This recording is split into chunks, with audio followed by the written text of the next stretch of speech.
Hey, oh, where you going? Hey, listen, if I'm going to take the time to teach you how to do all this stuff, then you get your butt back out in that garage.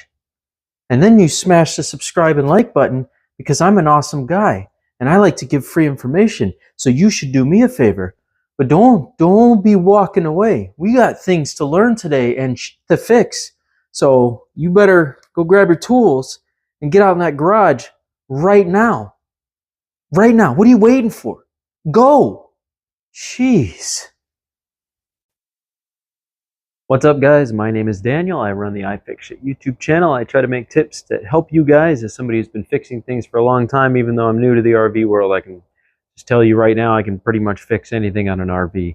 And this one's simple because I would use this for a lot of different tests on all different machines, especially air conditioning, things like that. If I was looking for leaks, same principle is going to apply here. So I'm going to teach you what you need. Don't forget to smash the like button and subscribe. Hey, me and my girlfriend travel a lot. We like to make these helpful videos for you guys. If you feel like buying us a cup of coffee, we won't say no. All the information is down below. If you guys would like to help us in our endeavors of just traveling the world while we're in our 30s and 40s, we will not say no. So, anyways, we worked pretty hard to get a camper, and now that I've got one, it's plagued with problems, and I'm going to try to help you guys through your problems by using mine as the example. Today we're going to track down propane leaks. I'm going to show you the easiest way to repair them. Really simple, and it'll be a pretty much lasting fix. Most of these fixes will be pretty permanent, but if you do have to redo them again, it's okay. It's really simple. Same principle apply for redoing it. So what you're going to need: wire brush, maybe, depends on if it's a metal line or a rubber line. Maybe need a wire brush. I would still say you need one. If it's a line, like a metal line that has sealant already around it or old Teflon tape, you're going to need something to scrape all the way around the metal line with to clear off all the old stuff. And then you're going to basically need soap, water, and a rag. Make sure it's filled, and then a drying rag. And you're going to need Gorilla Epoxy Clear. This has up to a almost 4,000 psi holding force. So perfect for sealing things, radiators, high pressure things, propane problems on your RV. This is pretty much almost a permanent fix. It would be very hard for this to go bad after you've sealed it with this. So Teflon tape wears out. Most of the factory stuff that you get from your RV comes with Teflon tape. That's why you end up with a lot of leaks. So if it's something that can be repaired easily, epoxy is going to be the one to do it. It also allows it to flex a little bit in case the line has to move. It won't just separate, pull off, and then you'll end up with a leak again. You want something capable of flexing, and that's why epoxy is your best go-to. So I use Gorilla Glue epoxy. Kind of expensive, but totally worth it. About $11. But as you can see, the container is completely reusable in case you have to use it in the future for a bunch of different projects. It comes with a sealable cap. You just pop it back on there. Boom, you got epoxy for later. That being said, let me show you how to detect the leaks. Let's get started over there, and I'll see you guys as soon as we find our leaks. I'll walk you through the process of how to clean it. I'll show you how to clean it and do all that stuff on there. I'll just kind of speed up the process so you guys can see the cleaning and preparing the line for the repair, and then I'll show you how to mix the epoxy. I'm not going to show applying it, but I'll just kind of explain it because I'm pretty sure you can figure out how to apply epoxy to something that you've cleaned. Like it's so simple, I promise you. Let's go. Now, first thing I'm going to do is come over here and turn on my line. And we're going to test all this now that I have stuff going to it. This should not make any noises once you prime it for the first time. If I put my ear next to this, I can hear it hissing, which lets me know that there is gas being transferred and it's leaking off somewhere. Because this should not be making any noise. So, with nothing open and no valves on, we shouldn't be hearing anything. But you can clearly hear this tank is kind of humming away and hissing. So let's see we can get enough soap and water on these connectors to see if we get bubbling. We're going to check all the lines if we can, and we're going to look for signs of heavy bubbling. Oh, I don't see anything coming from here. So just out of curiosity, we're going to test this entire line to see if I get bubbling of any kind. We're going to test the head here. reservoir. Okay, now you see, I just pinched that line. We have a little problem here. If I move this line at all, you can see it starts leaking. So this main line here, let's see if I can get it to stop. I tampered with it. So once it's settled, it stopped. But that is a surefire sign that we have an issue here. So I'm going to have to come back to this and revisit this area. We're going to reseal this up because that is not good. And as you can see, I've also got some bubbling out of my coupler. So we clearly have a leak up here as well. So I'm probably going to need a whole new piece from here over to here. That's problematic. Let's get underneath because I'm not going to be sealing these ones. I am going to be checking all the pipes all the way down though. So I know that this pipe right here is good because this is still open and I have no leaks coming from right here. So just to be on the safe side one more time, you can see I have no leaks. So now we're going to go underneath the trailer and we're going to check those metal lines going down. As you can see, I have another connection point down here. So we're going to check this one. Move that around a bit. I don't see any bubbling coming from anywhere.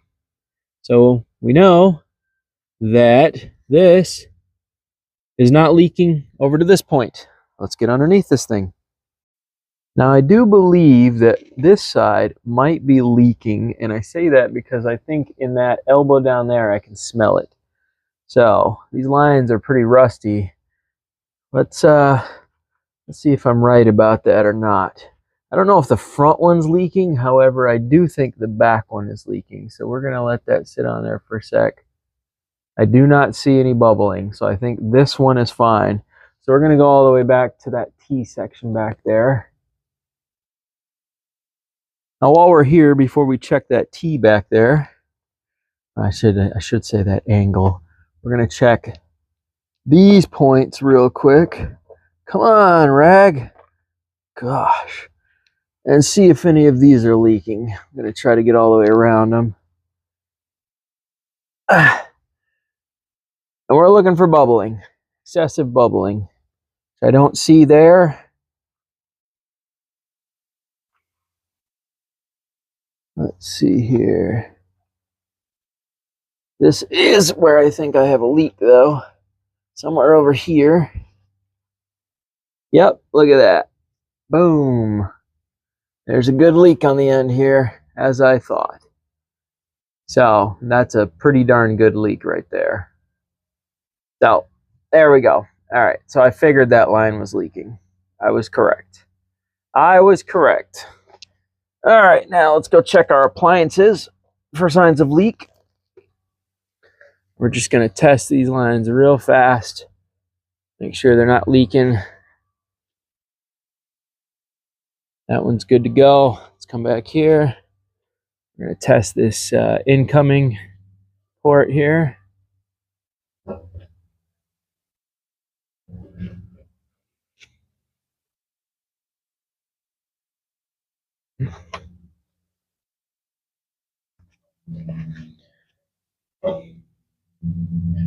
And I do not see any leaking. So we know where our problems are. None of our appliances here appear to be leaking. So we have one leak at the elbow down there. And this tube from here to here needs to be replaced, which is fine. That's an easy one to solve. Well, I was hoping I could get the drill in here for this one, but it doesn't look like that's going to be a thing. So what I'm going to do is take my tool and scrape off. I can physically see there is some old bonded seal on here. I'm going to try to get as much of that off as I can. That way I can create a good mating surface. I want to try to knock any chunks of rust and whatever else is on here through these threads that they've got. So right now we're just going to try to... I've already waited, by the way, for the propane to clear, so I wasn't going to start a fire or sparks or anything by doing this. But you want to try to get as much of the old seal off as you can and create the best possible mating surface for the new stuff that we're going to be applying. So you can see that the factory seal stuff is just kind of peeling off. At this point, it doesn't really take much to get it off. And that is why it's leaking, because the RV industry is a predatory industry. They use the cheapest possible materials to build these things and charge you the most amount of money they possibly can. Kind of a really crappy industry, to be honest with you. I don't mean to talk down about all RV places, because I'm sure there's some good ones out there, but mostly it's a very predatory system out there for buying RVs. So I'm going to try to get my drill on it. I thought I was going to have more room. It sucks that my major leak is here in the elbow, because that's unfortunate, but it is what it is. So I'll take the wire brush to the rest of what I can get.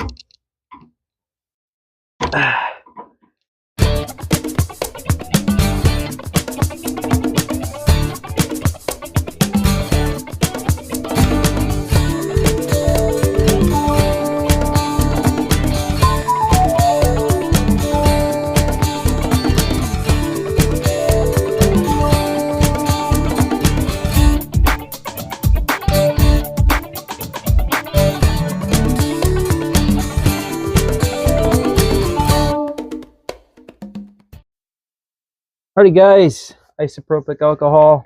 We're going to pour some of this on there. It'll give it a really thorough cleaning. Scrape it a little bit more while that's on there. Whoops, sorry. Scrape it a little bit more while that isopropic is on there. And we'll give it one more squirt before we're done. This will ensure that we kill a lot of stuff that could possibly potentially be on there, but it'll also dry really quick, which is what's happening right now. Is it's drying really fast, and that's what I want.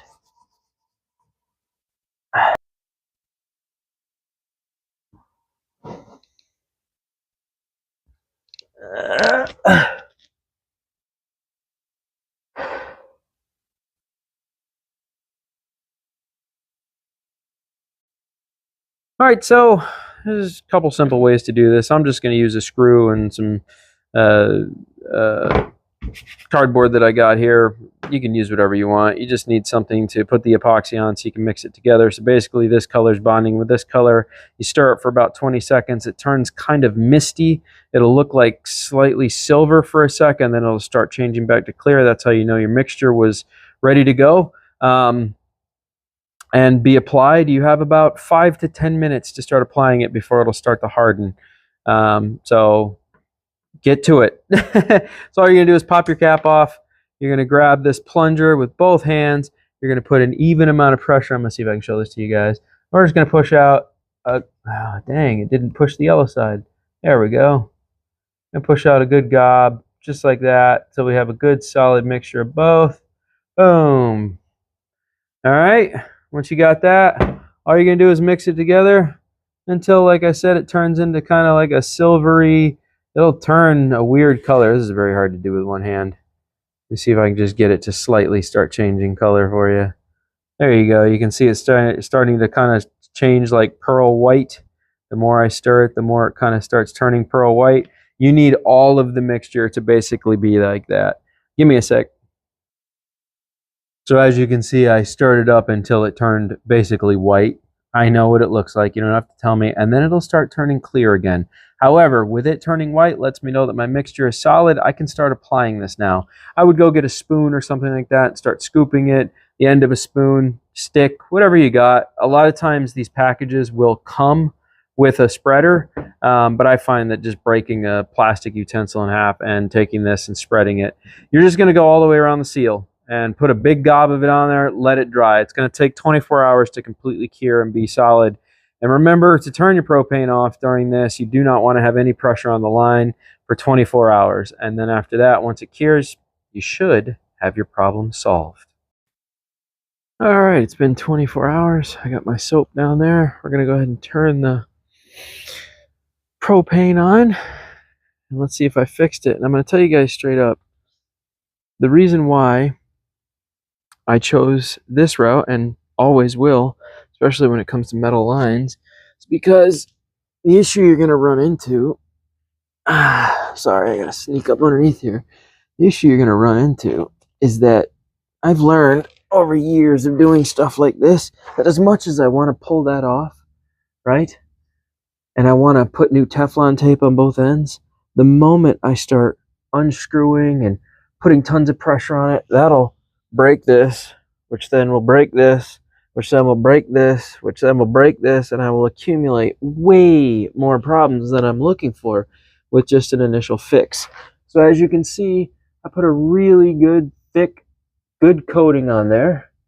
And now we're going to take my soap and water. We're going to put it all over this thing, and I guarantee you there's no bubbles. That big massive leak we had, nada. Not one bubble, folks. And that'll be like that for years. And if you ever have to redo it, take a screwdriver and peel off the old stuff, put the new stuff on. I didn't have to pull that entire pipe and make a whole bunch of more problems for myself. And it was a very simple, easy fix. Repair is done. I have no leaks now, propane-wise, on this trailer anymore. I hope that was helpful. Don't forget to smash the like button and subscribe. I've got a ton more content coming for RV repairs and things, because this thing's just, since I got it, it has needed a lot. It has needed a lot so far. For being a 2018 and paying what I did for it, it's needed quite a bit of work. So I'll be posting all those videos. Like I said, anything you guys donate helps me and the girlfriend to prepare for our travels. We take that and we put it right back into the camper or gas or whatever we need. And I can continue making awesome content for you guys. So support me and my cute, beautiful Hello Kitty girlfriend. She will love you forever. And I will catch you guys on the next video. Toodles.